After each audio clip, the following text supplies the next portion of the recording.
Our next guest predicted the chaos happening in Afghanistan and the rise of terrorist groups like ISIS-K back in 2019 during an exchange with military leaders. Listen. General, can you describe the threat that ISIS-K poses that makes them different from the Taliban? Their tactics are pretty ruthless. We see some of the things that they do. They like high-profile attacks. They like to go to downtown Kabul and take a suicide bomber and get as many civilians around them as they can and blow themselves up. Joining us now, that man, Congressman Jim Banks, joins us. Congressman, you're very prescient. What'd you see? What'd you know? How'd you know? Well, Eric, I served in Afghanistan in 2014 and 15, right before I came to Congress. And in 2018, I led a delegation of my colleagues back to Afghanistan. And at the time, the top general, the commander in Afghanistan, Scotty Miller, who was the general that just retired the mission just a month ago, he told us about ISIS-K growing as a threat in Kabul and in Afghanistan. After President Trump defeated the ISIS caliphate in Syria and Iraq, a small group of ISIS-K started building up in Afghanistan. And at the time, he briefed us when we visited there that if a situation ever came like this one, where the Taliban takes over the country, then ISIS-K would rise up again in Afghanistan and pose a direct threat to the homeland, to the United States of America. That's what they want. They don't want terrorist attacks in Afghanistan. ISIS-K wants terrorist attacks against the United States of America. And Joe Biden created the perfect environment for ISIS-K to rise up again and pose that threat. That's what's so shameful about this current situation.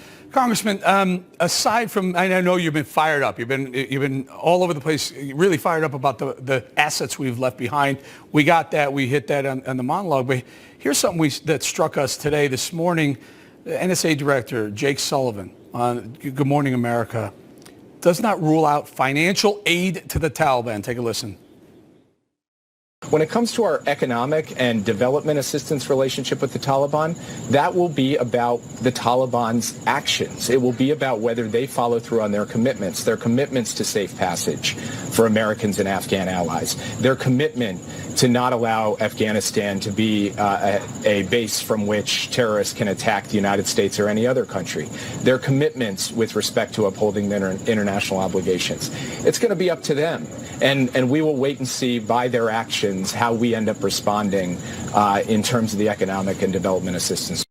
Congressman, did they just say they're going to reward the Taliban with more financial aid on top of everything we've already given? Are we out of our minds in D.C.? Just crazy. I mean, this administration, this President Joe Biden is already the best friend the Taliban has ever had.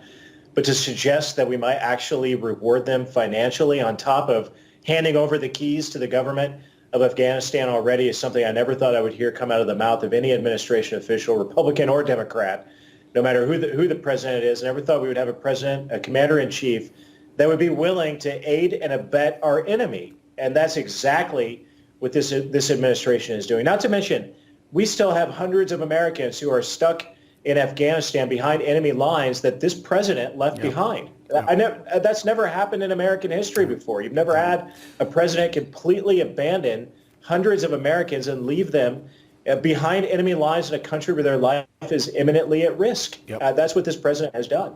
All right, sir. Listen, before we go, thank you for your service. Thank you for our freedom, and keep up the good fight in D.C. We need more people like you. Congressman Jim Banks, thank you. Thank you.